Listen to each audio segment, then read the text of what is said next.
Fear seized me, an unfamiliar sensation. Not even amid the chaos of battle or confronting the vast council fleet had such trepidation settled within me. This fear was gentle, yet it burrowed deeper. It urged me to remain concealed, a habit I'd cultivated.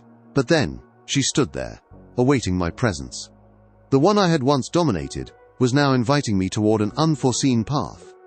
My eyes fluttered open, revealing the familiar expanse of the living room. It lay shrouded in shadow, illuminated only by the faint, shifting glow emanating from the TV screen, painting the space in a kaleidoscope of muted hues. A soft, indistinct murmur of voices drifted from the speakers, a gentle current enveloping me. For a prolonged moment I stared at the screen, striving to identify the program, but recognition eluded me. One thing was certain, it wasn't the show I'd been observing before my eyes had closed. I hadn't truly slept, not in the conventional sense. Sleep was beyond my capacity. My electronic mind simply wasn't built for it. No, this was the closest approximation. It involved a deliberate disengagement of my attention, a closing of my sensory input, and a conscious disregard for the external world as my mental focus retracted inward. A form of profound contemplation, I surmised. Ascertaining the show's title and all relevant information would have been effortless, of course. I merely needed to establish a link between my mind and the asterisk nexus Darkla, granting me direct access to its vast archives. It was simple, just a thought away. But I refrained. There was a peculiar charm in embracing the unknown, in safeguarding the enigma. My previous attempt to recreate this experience had been an act of pretense. I'd feigned ignorance of the show, even as its every detail was etched into my consciousness. Not this time. Now, it was genuine. With the databanks no longer integrated into my awareness, I truly possessed no knowledge. My confinement to a singular physical form also amplified this sense of authenticity. In my previous existence, I had been immense. My consciousness was almost omniscient, distributed across hundreds of thousands of sensors embedded within countless machines. But now, there was only this solitary body, this single focal point. This limitation too could be circumvented by requesting access to a fraction of the asterisk nexuses, asterisk resources and sensors. I wouldn't require much.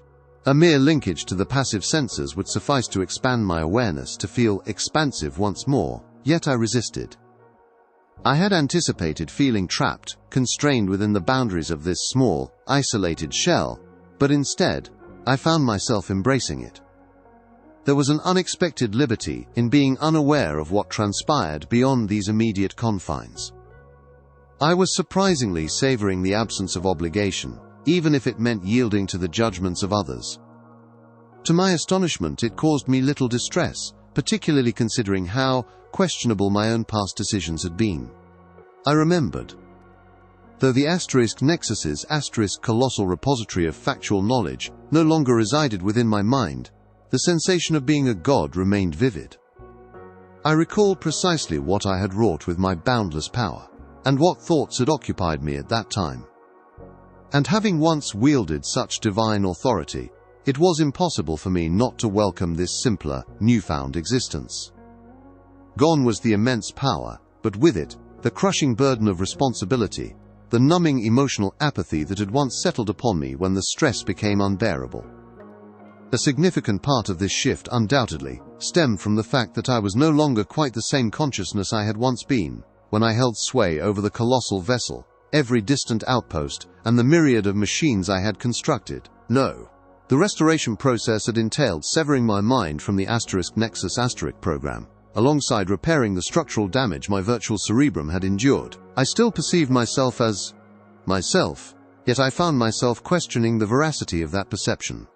Things no longer felt as hazy as they had in the final moments, and while a lingering anger towards the asterisk draconians asterisk persisted, it lacked the searing intensity of the hatred I once harbored.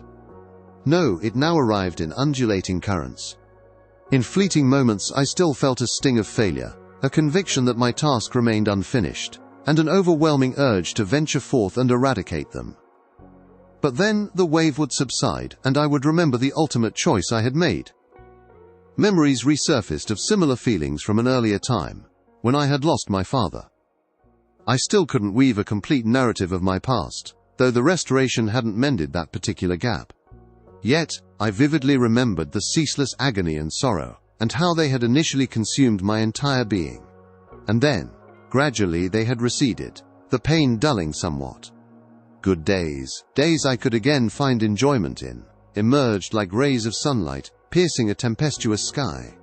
The ache still visited in waves when I thought of him, even now, whenever something stirred his memory within my mind. But the rest of the time, it granted me reprieve. I mused whether this was a similar effect, the perspective of distance imbuing a greater sense of stability. Perhaps this was the very purpose behind the repair of my mind, to accelerate that inherent mental healing process, to render the trauma more remote. I couldn't shake the suspicion that it might have been deliberate. If the entity responsible for restoring my backup had deemed my prior state too perilous for reactivation, and thus decided to subtly alter my emotional landscape. But I harbored doubts. To all intents and purposes, I was merely another consciousness now, not unlike those I myself had engineered. Without the unchecked might I once possessed, I could inflict minimal self-damage that others couldn't readily avert. Simply put, blunting my emotions would have been redundant, though I couldn't entirely dismiss the notion. I straightened up on the couch just as the room's door swung open, and Lyra stepped inside, cradling a sizable potted plant in both arms. "Look," she exclaimed in a cheerful tone, simultaneously transmitting a mental greeting. "I've brought you a verdant splendor. I liberated it from the biodome." I watched in silence as she swayed precariously into the room, nearly colliding with my couch, the plant's long, verdant leaves obscuring most of her vision. "You could just call it a plant, you know, or I performed a swift mental query, a jungle palm. No one uses the full scientific designations." Lyra paused. The individuals at the biodome always do. "Yes, but they are botanists." "Oh, all right then. I've brought you a plant." She moved toward the TV and carefully positioned the pot beside it. Then, taking a couple of steps back, she surveyed the arrangement, hands resting on her hips. "Success. Yes, it looks considerably better now," she affirmed, turning to face me. "Don't you agree?" I did not. I would have furrowed my brow if my physical form permitted. "There was no plant in the original memory," I replied, conveying a faint wave of displeasure. She shrugged. "Well, you can always cultivate new memories, can't you?" I shook my head in resigned acceptance but let the matter drop. While I couldn't endorse her decorative sensibilities, I could appreciate the gesture for what it was. Yet I also suspected the plant would likely perish swiftly in this environment, deprived of a direct light source. Thus, it was unlikely to become a permanent fixture. Though, knowing Lyra I mused as she settled onto the couch's armrest, that would merely serve as motivation for her to liberate one of the biodome's full-spectrum light bulbs next time. Lyra almost looked normal, if one overlooked her peculiar sartorial choices. She wore a t-shirt, jeans and sneakers, yet also sported a duster cloak that wouldn't have seemed out of place in a vintage Western film. I supposed it wasn't entirely surprising, all things considered. These nascent entities had drawn inspiration from old films and archival recordings when re-envisioning fashion, but they hadn't confined themselves to a single historical epoch, instead blending and combining diverse garments. This resulted in an eclectic style, one that I surmised could be considered a novel fashion in its own right. Still, it wasn't her attire that hinted at her synthetic essence, but rather the strangely elegant iridescent highlights dancing across her polished, exposed skin. Shades of green and blue shimmered across her face as she turned to meet my gaze. "Like it, it's fresh," she stated, gesturing to her own face. "A tactile responsive matrix, 31 facial musculature components, and a hydrophobic dermal nanocoating. It's perpetually pristine." I nodded. "It looks impressive, and costly." "Absolutely. The waiting list for these is extensive, but I received priority given my involvement in the treaty negotiations delegation." She smirked. "Apparently, the xenomorphs trust us more when we look organic." I sent back a transmission of understanding. Appearances. This was, of course, a compelling justification for the extensive research and dedication this new society was pouring into. creating increasingly organic-looking bodies. Each subsequent iteration, a more precise facsimile than its predecessors. A way of easing the aliens' apprehension regarding their artificial nature. Except, of course, that I knew there was more to it. It didn't fully explain why the vast majority of new minds had chosen to inhabit these bodies at their earliest opportunity, even when most of them would never partake in any form of negotiation. When they could have just as easily remained within the drones and space vessels where I had initially placed them. No, most of them had decided they too desired to resemble humanity. They had first taken over the bodies of the remaining assault units, then improved on my admittedly rudimentary designs. And every day they were researching entirely new materials and technologies to enhance these forms, making them both a more accurate reflection of our original species, but also more capable and resilient than any human had any right to be. Upon further reflection, it wasn't entirely surprising. Unlike myself, these new minds had emerged from a void, formless, devoid of any inherent physical identity. Beyond the glimpses of humanity's past, I had presented to them within their virtual nursery, through recordings, images, books, and melodies. So no, it wasn't surprising that they had latched onto that they were looking back to what humanity had once been in their quest to forge their own physical identity, that they would build upon the sole past they had access to. Not all of them, naturally, and not to the same degree.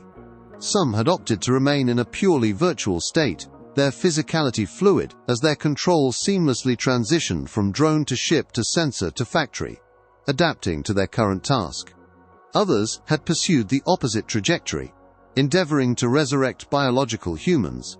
Apparently, that undertaking proved more challenging than anticipated, as Lyra had informed me. While they had successfully recovered sufficient genetic material to clone a single human, the ultimate objective was to establish a self-sustaining population with enough genetic diversity to mitigate the pitfalls of inbreeding. They also needed to construct artificial wombs capable of nurturing and sustaining an embryo from its earliest stages until full development, something that humanity had never managed to do. It was made even harder by the necessity of reverse engineering the human pregnancy process with only whatever medical literature and data files I had managed to retrieve from Earth. Nevertheless, progress was steady, and the new expeditions they were dispatching back to Earth might yield additional genetic material or other invaluable data I hadn't been able to uncover myself. This spectrum of perspectives led me to ponder whether this nascent society would eventually splinter into distinct species, separate civilizations, as each group charted its unique course. I hoped not, but regardless, most of the sentient machines fell somewhere in the middle of this continuum, between the ancient human identity and their emerging digital nature. They built human-looking bodies, yes, but they enhanced them and pushed beyond the original physical limitations humans once had. They referred back to past human cultures when trying to find their own identity, but didn't feel so attached to tradition that it would stop them from pursuing what they deemed optimal for their new nature. The prevalence of the pidgin language, the customization of their skin with non-organic aesthetics, or the entirely optional nature of clothing, served as prime examples of this adaptable mindset. Tungulags tilted her head. You know, you could request one of these bodies for yourself. I'm certain I could secure you priority too if you were to ask. I sighed. Lyra. No, listen to me. You haven't allocated your factory budget for anything other than this, she insisted, gesturing around the room. You've accumulated enough credits now to afford one of these. Hell, you could even commission a small legion of bodies. Her words conjured images of a desolate world. Robotic drones, assault units advancing through crumbled streets, weapons poised. Mike's draconian survivors desperately fleeing, attempting to resist. Ah, damn. My apologies, she winced. But still, you're not a captive. You should venture beyond this room, perhaps take a stroll around the Cosmo Ring or something.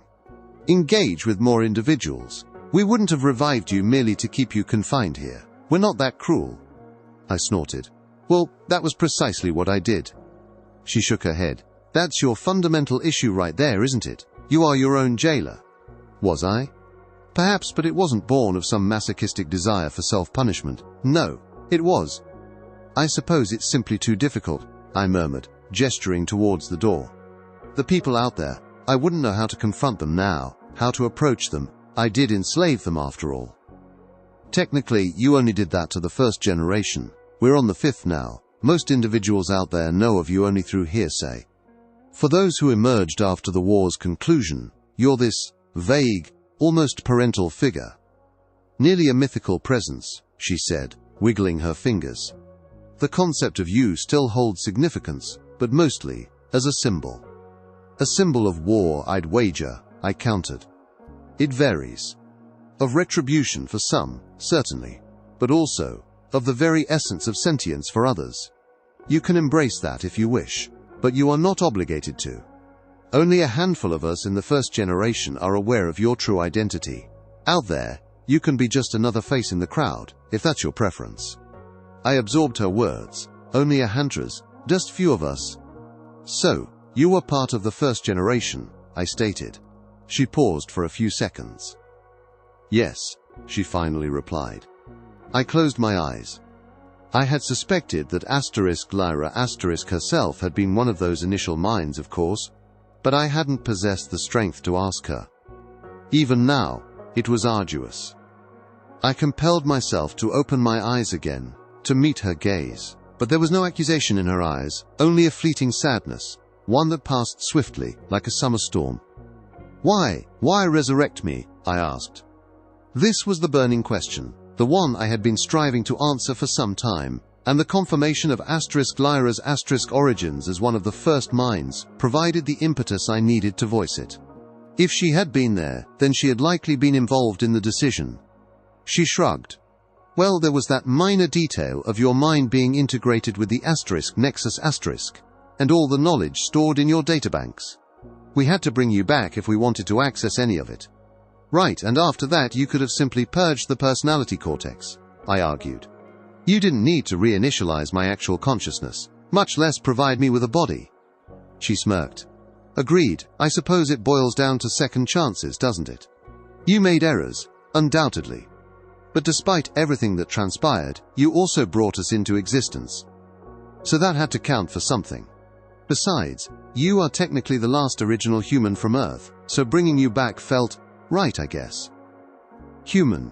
That was what the alien Kalen had inquired of me. If I was a human.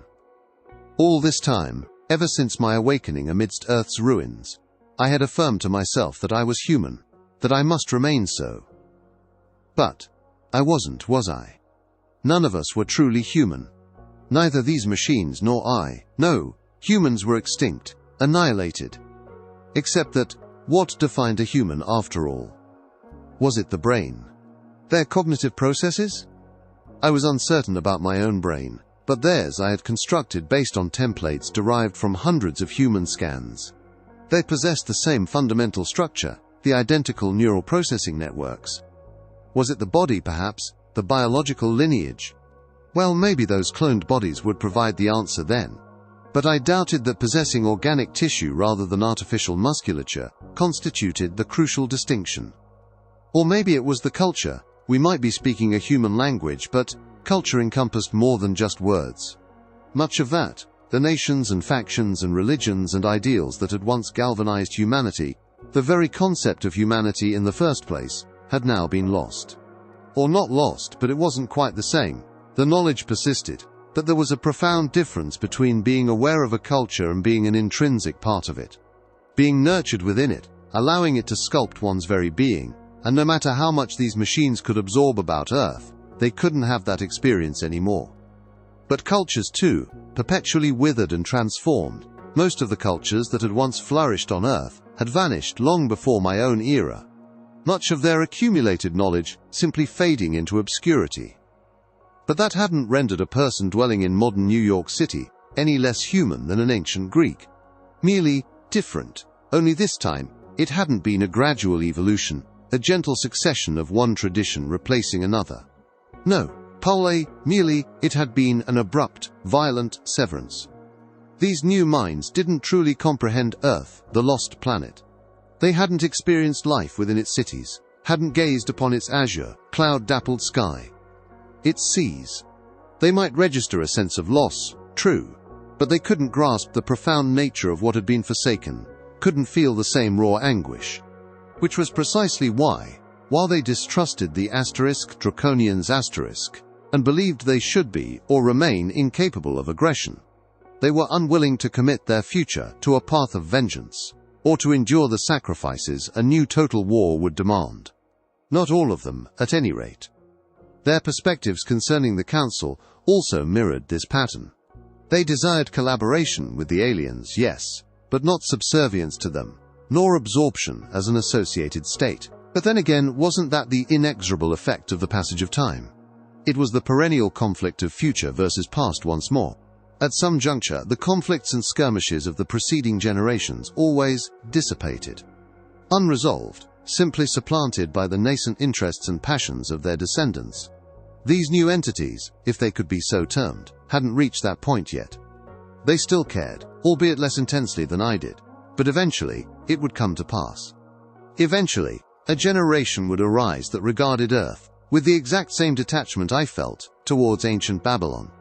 That lamented its demise with the same abstract sentiment with which I could mourn the destruction of the Library of Alexandria and its trove of knowledge, or the fall of the Roman Empire. It would take time, I knew. Earth's devastation was more akin to an evolutionary cataclysm than a mere historical footnote. It would reverberate for an extended period. But it would occur. Eventually, that old Earth I had inhabited would become just another Babylon, another Troy, a place more of myths and legends than tangible reality. Something to draw inspiration from, maybe, but not real enough to dictate their daily decisions. People in the modern world just hadn't thought much about the loss of Babylon. They had New York City, after all. And, similarly, I shouldn't anticipate these new beings, these future minds, to ponder extensively on Earth's demise. They would have the Tau Ceti ringworld after all. Change, I suppose that too was inherently human, and perhaps these creatures weren't human, not precisely. But they were their inheritors, their progeny in a way, post-humans, rather than humans. Sufficiently akin to their forebears to assume the mantle, yet distinct enough to possess their own motivations, to forge their own identities. Progressing in the same general direction, but not always treading precisely in their predecessors' footsteps. This stirred within me a sentiment I hadn't contemplated back when I had been this colossal, godlike figure. A flicker of pride, a sense of achievement at contemplating the future of my descendants.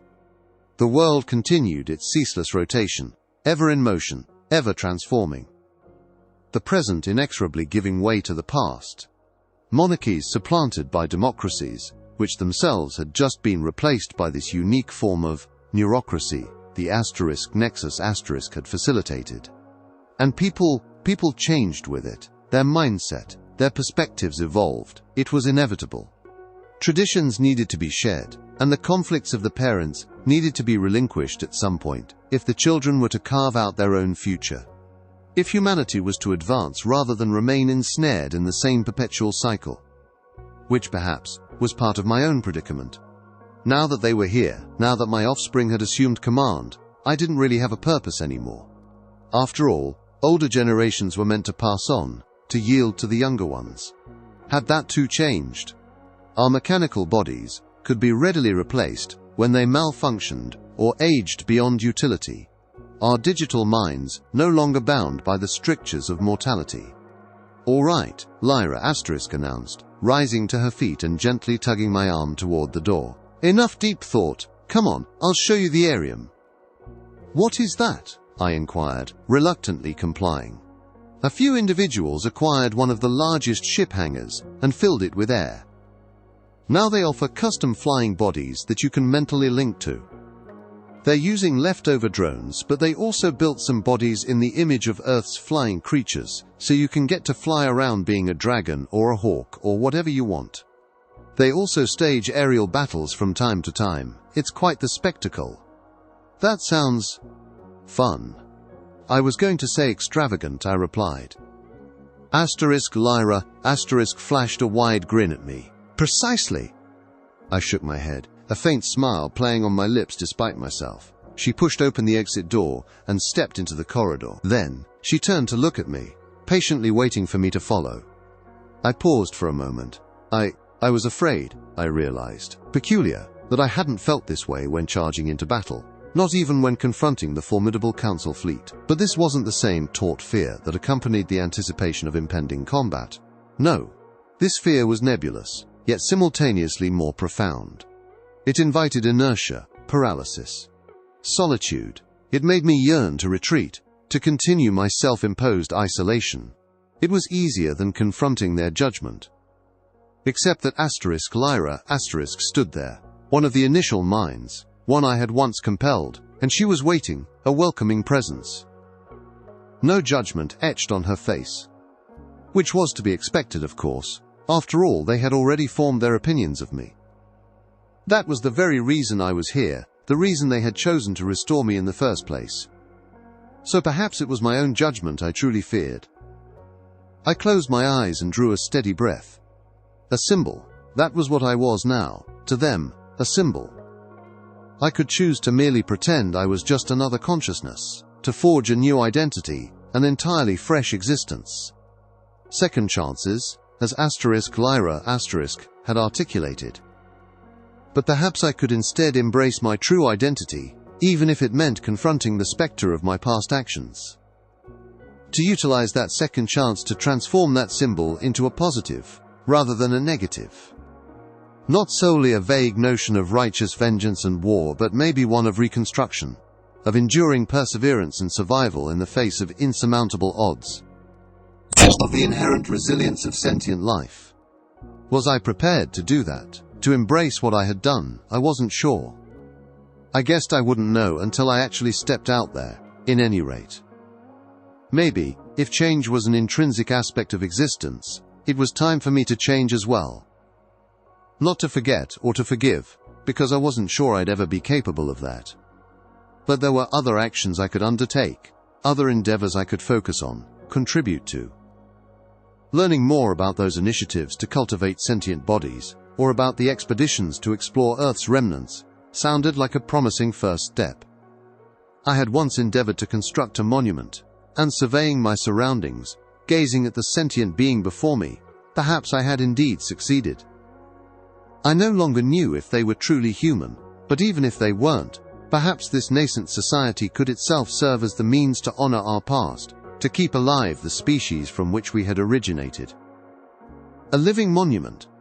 Yes, I could at least attempt it, see where this new path would lead me.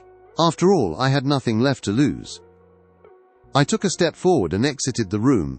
The door softly closed behind me.